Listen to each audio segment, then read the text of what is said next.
काहे नहीं बुझता रो मनवा के भावना कब दे बदिलवा तू हम के बतावो ना।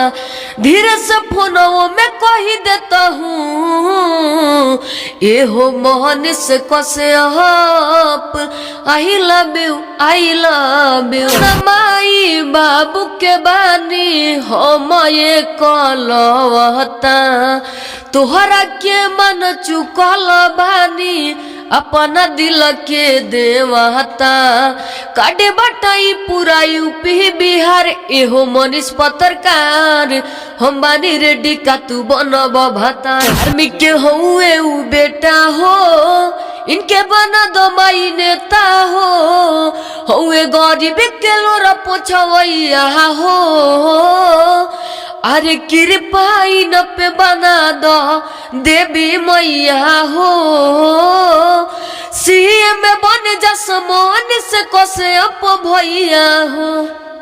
दूसर के दी हलई जत शिक्षा दूसर के करे लकबवा हो मरल के बाद दूसर बाटेला तोहर जोगावल धनवा हो तो कवना बात पर घमंड करेला बोला हमर सुगनवा हो।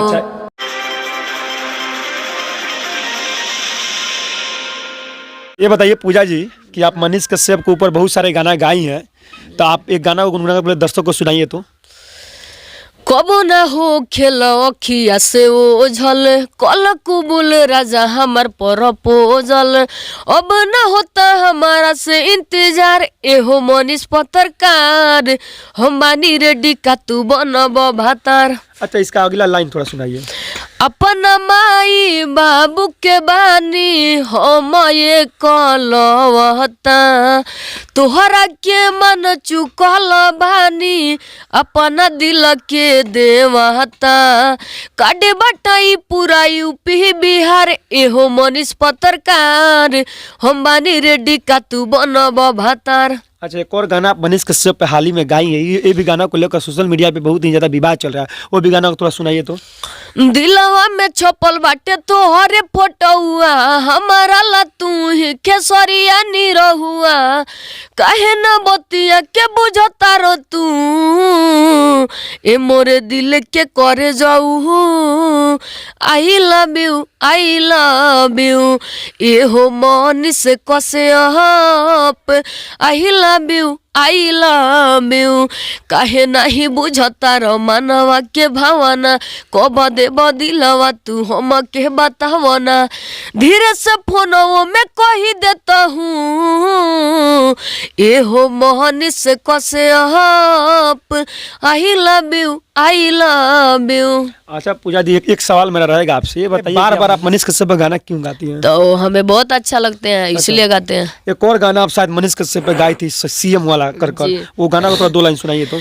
आर्मी के हुए उ बेटा हो इनके बना दो माई नेता हो हुए गरीब के लोरा पोछवैया हो अरे कृपाई न पे बना दो देवी मैया हो सीएम बन जसमोन से कसे अप भैया हो। अच्छा ये बताइए गाना कितना मस्त है, कितना अच्छा गाना है। नहीं तो ये भी दो सॉन्ग आए ये भी तो मस्त है, तो देखिए आप। मस्त कहाँ है उसमें बता रही हैं आई लव यू बता रही हैं तो शुरू से जो बहुत अच्छा है अच्छा लगता है इसलिए हम गा दिए। हमें लग रहा है कि अश्लील का लाइन में घुस रही हैं। नहीं आप अश्लील बोल रहे हैं, कोई गाना अश्लील नहीं होता है, हम लोग का जो सोच होता है वही अश्लील सोच कैसे अश्लील होता है? जैसे और बहुत सारी लड़कियां जो अश्लील गाना गा रही हैं। एक मिनट सुनिए, ये जो सॉन्ग आए है ना तो अगर मान के चलिए 50 लोग में 25 लोग के अगर बुरा लगता है तो 25 लोग जरूर सपोर्ट कर रहे हैं। अच्छा। क्योंकि वो लोग का अच्छा लग रहा है। अच्छा। हमें लगता है कि इस बार आप मनीष कश्यप को शादी कराइए कमानिएगा। काहे नहीं कराए कमानेंगे? उनके माँ भी बोल रही हैं शादी करने के लिए, आप जैसे गाना गा रहे हैं उनको सोच रहे हैं मनीष जी जरूर शादी कर ले। अच्छा शादी आप ऐसे नहीं मानिएगा ना। काहे मानेंगे। अच्छा, एक और गाना आप गाई थी, आपका गाना बहुत ही अच्छा चला था, जो शराब को लेकर कुछ गाना एक गाई थी, आप गाना को थोड़ा गुनगुना कर दोस्तों को सुनाइए तो।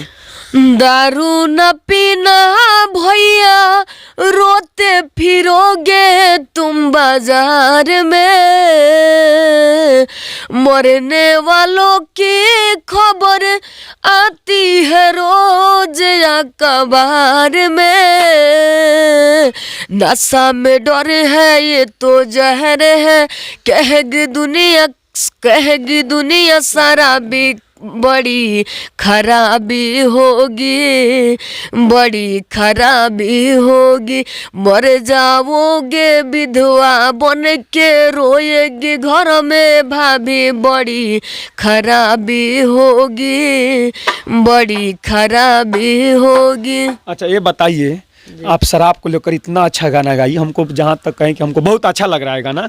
ये गाना चला है कि नहीं चला, ये पहले बताइए हमको। नहीं नहीं, अब बीच में एक और भी सॉन्ग गाए थे। अच्छा। तो दोसर के हो जन्म दिल से तो हो,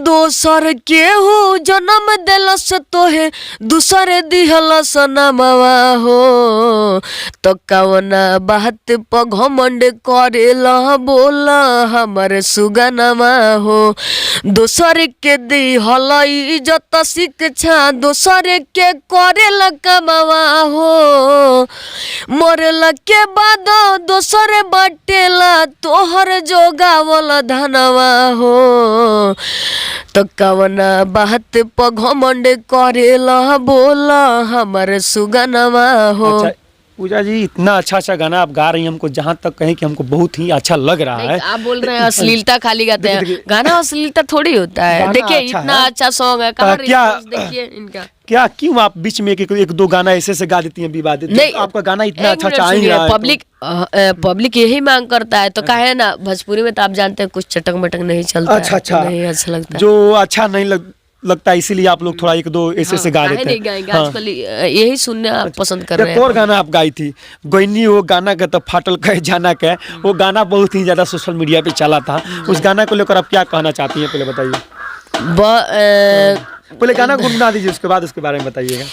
हल भइल चारू ओर बा, खाली हमरे नाम के सोर बा, डरे वाला हम नइखी, डर नइखे हमारा जमाना के है, तो गहिनी एगो गाना के तो फाटल केतना जाना के। अच्छा, ये गाना आप कब गाई थी, क्यों गाई थी, ये बताइए। इतना ना लोग बदनाम कर दिए, तो हम भी सोचे कि काहे ना एक और बवाल मैटर गा दे, जो मेरे बारे में गलत सोच रहे हैं उनका मुंह कम से कम बंद हो जाए। अच्छा, इस गाना को लेकर जो भतार वाला आप गाना गाई थी, उसको लेकर सोशल मीडिया में विवाद चल रहा था, उसी के बीच में आप इस सोच कर गाना गाई। हाँ, अब मान के चलिए आपको कोई बदनाम कर रहा है, तो आप कहीं गलत नहीं कर रहे हैं और आपको हम बदनाम कर रहे हैं, तो आप भी सोचिएगा गलती तो कर नहीं रहे हैं, तो काहे ना, जब लोग बदनाम कर दे रहे हैं तो बदनामे सही है। तो इसलिए हम भी सोच के, इतना दिन से हम भी चुप थे, एक भतार वाला सॉन्ग गा के चुप थे, मनीष जी पे कोई सॉन्ग हम नहीं करना चाहते थे, मगर इतना ना लोग बदनाम कर दिया, तो हम भी सोचे बदनाम तो बदनाम में सही, ऐसा कोई बात नहीं है। उनको हम एकदम भगवान मानते हैं, दिल से उनसे प्यार भी करते हैं, सब चीज़ उनको मानते हैं। अच्छा, ये बताइए कि आजकल आप क्या कर रही हैं? अभी तो कुछ नहीं, अभी तो गए थे लोग बनारस, और वीडियो हुआ है, जितना मेरा सॉन्ग है, और इस चैनल के माध्यम से जितना भी श्रोता लोग देख रहे हैं उनको बोलेंगे फेमस वीडियो पे जाइए लो और सर्च कीजिए लो पूजा पांडे, वहाँ से सब मेरा पर डेली एक मेरा वीडियो छूटता है, आप लोग देखिए। जो गाना आपका MP3 छूटा था उसका वीडियो बन रहा है? जी हाँ। क्या आप भी कभी नहीं सोचिए किसी के साथ में? MP3 तो जितना पहले था छूट गया, अभी भी छूट रहा है डेली एक, और जो बीच में कुछ गाना हम लोग तैयार करके रखे थे वीडियो शूट कराने के लिए, वो हो गया। अच्छा, आजकल आपके गांव के चाहे पड़ोसी चाहे आपके घर के लोग क्या बोलते हैं, पहले बताइए।